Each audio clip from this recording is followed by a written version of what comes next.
There's a berry that grows in the harshest dead zones on Earth, from the frozen slopes of the Himalayas to the irradiated soil around Chernobyl. It survives where almost nothing else can, and it produces an oil so valuable, it's been called liquid gold. This single plant contains 190 bioactive nutrients, more omega fatty acids than any fish, more vitamin C than any citrus. It's the only plant on Earth that contains all 4 omegas, 3, 6, 7, and 9, the only one. And here's what they're not telling you. The supplement industry pretends this plant doesn't exist. The skincare industry reformulates its oil and sells it for 50 times the cost. And the agricultural system? They've made it nearly impossible to grow commercially. This is sea buckthorn. And this is its story. The archive opens on a plant that defies everything we've been told about nutrition. For over 2,000 years, civilizations from Alexander's cavalry to Soviet cosmonauts knew its power. Then it was buried, deliberately forgotten, until now, 326 BC. Alexander the Great crosses the Hindu Kush Mountains into India. His cavalry horses are exhausted, wounded, dying. But the local healers show his men a shrub with bright orange berries. Within weeks, the horses recover. Their coats gleam. Their wounds heal faster than anyone expected. The Greeks named it Hippophi, literally shiny horse. That's the actual etymology, not marketing, history. And Alexander's army carried this knowledge back to the Mediterranean world. But that wasn't the first time humans discovered sea buckthorn's power, nor would it be the last. 12th century. The Mongol Empire. Genghis Khan's cavalry covers 100 miles a day, an impossible pace. How? The Mongols fed their horses sea buckthorn, the berries, the leaves, even the bark, and they used the oil themselves on wounds, on burns, on frostbite. The empire that conquered most of the known world was fueled by a berry most modern people have never heard of. But there's an even older record. The Tibetan medical text, Four Tantras, written in the 8th century, documents over 1,200 years of sea buckthorn medicine. 1,200 years of documented use before Western medicine existed as we know it. Fast forward to 1961, the Soviet Union sends Yuri Gagarin into space. But there's a problem. Cosmic radiation. No atmosphere to protect human skin. The Soviets needed a solution, and they found it in the same plant Alexander used 2,300 years earlier. Sea buckthorn oil became standard issue for Soviet cosmonauts. A radiation protection cream derived from a berry. The Soviets didn't stop there. They developed sea buckthorn plantations, research programs, medical applications. By the 1980s, the Soviet Union was producing over 100 products from this single plant. Skincare, medicine, food supplements, industrial applications, an entire industry that the West knew almost nothing about. 1. Chernobyl, the worst nuclear disaster in history. And in the exclusion zone, where radiation levels should have killed everything, sea buckthorn thrived. Not just survived, thrived. The plant that protected cosmonauts from space radiation was growing wild in a nuclear dead zone. Researchers found that sea buckthorn actually helps remediate radioactive soil. It absorbs cesium-137 into its biomass, a living radiation filter, growing berries in contaminated earth. So why don't you know about it? Here's the uncomfortable truth. You cannot patent a plant. You cannot own 2,000 years of traditional knowledge. So the pharmaceutical industry does what it always does with things it can't monetize. It ignores them. Or it extracts one compound, synthesizes it, patents that, and pretends the plant doesn't exist. Let's talk about what's actually in this berry. 12 times more vitamin C than an orange, more than any other fruit, except camu camu and acerola. Vitamin E levels comparable to wheat germ oil, one of the richest sources on Earth. Carotenoids, flavonoids, phenolic compounds. But the real story is the fatty acids. Sea buckthorn oil contains omega-3, omega-6, omega-9, and omega-7. Omega-7 is rare. It exists in meaningful quantities in exactly two foods on Earth: macadamia nuts and sea buckthorn.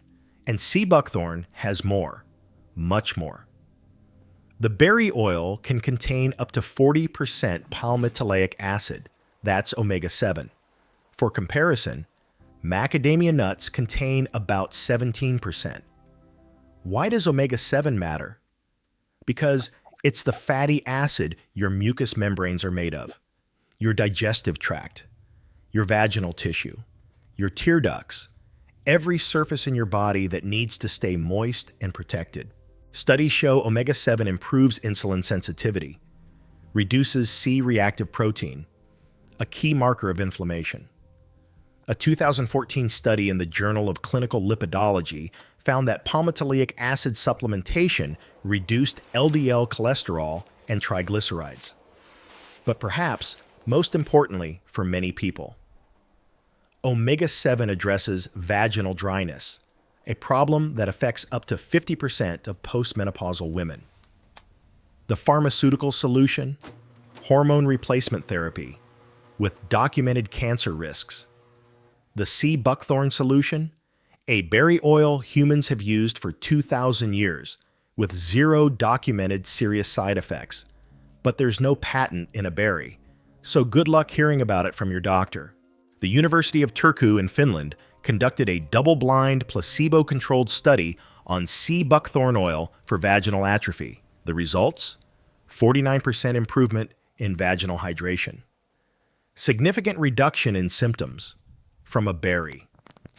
Another study, published in the Journal of Maturitas in 2014, found similar results. Oral sea buckthorn oil improved the integrity of vaginal epithelium. No hormones, no prescriptions, no pharmaceutical markup. Just 2,000 years of traditional medicine, validated by modern science. And the skincare industry knows this. That's why sea buckthorn extract appears in products costing $200 an ounce. They just don't want you to know.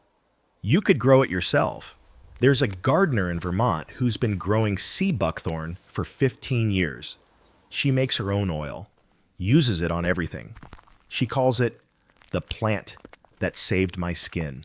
So why isn't sea buckthorn everywhere? 3 reasons. First, thorns. The plant is covered in sharp thorns that make hand harvesting painful and slow.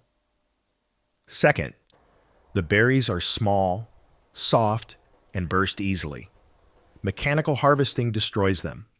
Third, the window for harvesting is narrow, too early, and the oil content is low. Too late, and the berries fall off or rot. This makes sea buckthorn economically unviable for industrial agriculture. You cannot factory farm this plant. And in a food system designed for efficiency and profit rather than nutrition and health, that's a death sentence. The market doesn't reward difficult. It rewards cheap, scalable, and patentable. Sea buckthorn is none of those things, so it stays buried, known only to traditional cultures, and the rare gardener willing to work with thorns. But here's what makes sea buckthorn truly remarkable. It's a nitrogen fixer, like legumes. It pulls nitrogen from the air and deposits it in the soil. It can grow in sand, in salt, in drought. It stabilizes eroding hillsides. China has planted over 3 million acres of sea buckthorn as part of the Great Green Wall Project, an effort to stop desertification. A plant that heals bodies can also heal landscapes. That's not coincidence. That's design. One important note. Sea buckthorn spreads aggressively through root suckers. In some regions, particularly parts of Canada and the northern US, it's classified as invasive. Before you plant, check your local regulations. This isn't about fear. It's about responsible gardening. Know your land. Know your laws. So how do you identify sea buckthorn? Look for narrow, silver-green leaves, bright orange berries that cluster tightly along the branches. The berries appear in late summer to early fall. Don't confuse it with firethorn or pyracantha. Those berries are red and toxic. Sea buckthorn berries are always orange. So can you grow it? Sea buckthorn thrives in USDA zones 3 through 7. If you're in zones 8 or 9, plant where it gets afternoon shade. You'll need at least 2 plants, 1 male, 1 female. The males don't produce berries, but they're essential for pollination. Plant in full sun, well-drained soil. It actually prefers poor soil. Too rich, and you'll get leaves instead of berries. Timeline. From seed, expect your first harvest in 3 to 4 years. From a nursery cutting, 2 years. 1 male can pollinate up to 8 females within 50 feet. A few safety notes. Don't eat the seeds raw. There's mild toxicity. The berries themselves are safe but intensely sour. Process your harvest within 24 hours. The oil oxidizes quickly. And if you've never tried it, start small. Some people have sensitivities. Sea buckthorn represents something larger than nutrition. It's a test case for how we've allowed efficiency to override wisdom, how we've traded 2,000 years of proven medicine for patented molecules with side effects, how we've let difficult to harvest become doesn't exist. The plant survived Chernobyl. It survived being forgotten. The question is whether we're smart enough to remember it. And now you know what they tried to erase. The archive continues through you. Share this knowledge. Plant these seeds. Let the suppressed become the standard. The archive never closes.